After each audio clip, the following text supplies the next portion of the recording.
Okay, from what I can tell, there are two schools of thought about how to do hair. One is to use kind of this proxy object that I'm using here, um, a, a scalp object, and grow the hair off of that. Put it inside the character's head and parent it to the character's head, and have the hair grow from that. It's one way.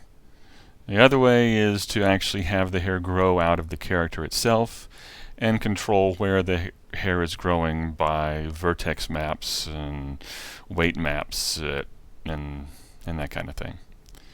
Um, I've tried them both, and as you can see, this is the one I'm using, the scalp object, as I like to call it.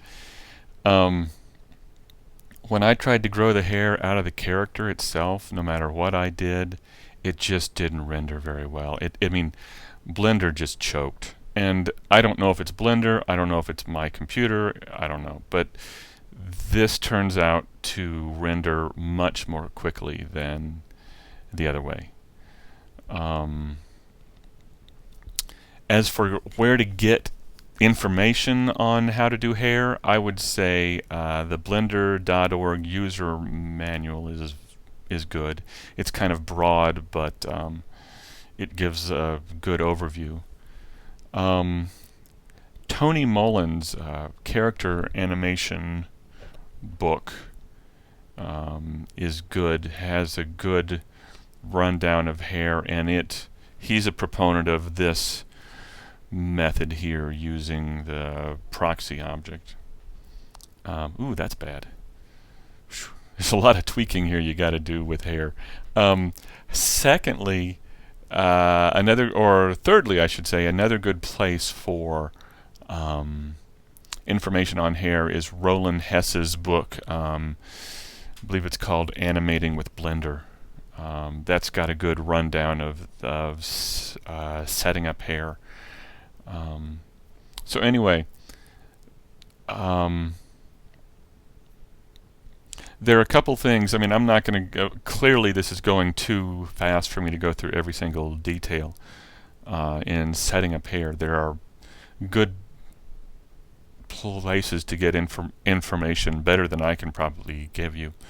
But there are a couple points I want to make. One is the Strands pop-up menu in the links and pipeline panel is very important. That helps you taper the hair to a point. Also, lighting is really important. I've discovered with hair, and I've heard other people say too, and I agree, it's true.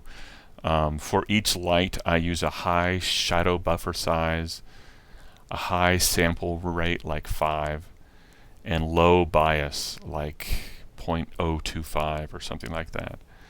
And that tends to help. What I've done here is I've created a texture using the blend texture, and I'm actually blending the hair to an alpha, so that it kind of disappears at the end. And there's an example of it. This whole thing is really about tweaking, boy. Hair is not easy. I think Blender makes it easy for you to do, but I don't care how easy the tools are. The tweaking you need to do to get it to the way you want it it's a lot of tweaking. What I'm working on here is this kid. This animation I'm doing is supposed to take place in the 1970s, like the late 70s. And so I'm kind of growing his hair out, trying to get textures, trying to get it long enough so that I can begin grooming it in a 70s Andy Gibb kind of style.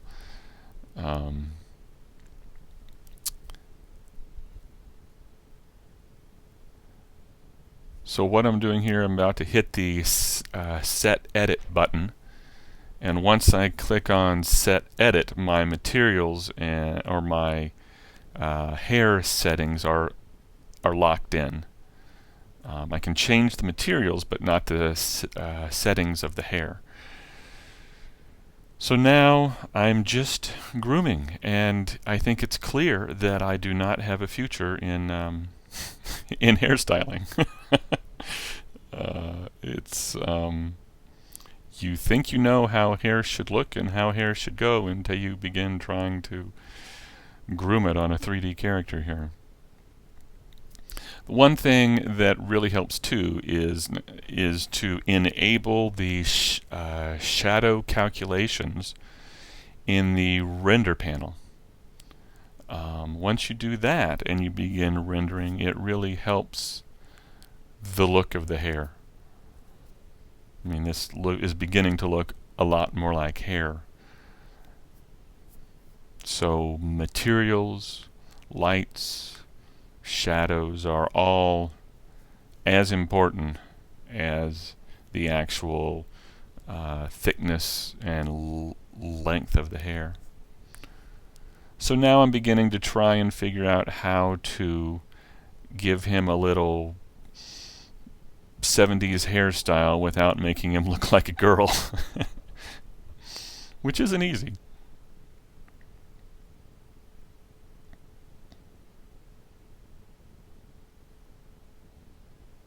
The tools now in Blender to comb and trim, cut, grow, add hair, things like that, are pretty good now. The only thing I would say is they go right through to the other side of the hair. So if you cut a strand of hair with anything behind it, it'll cut the others behind it too.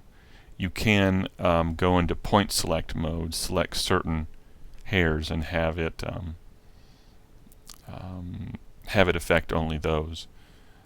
And I do that at a later point.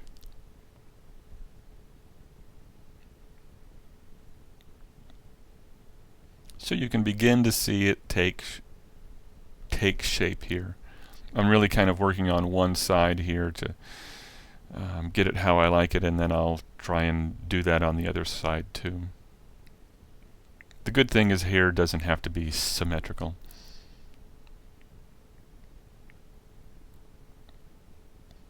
So there you go. You can kind of begin to see where I'm heading. I've still got more work to do, but hope that helped.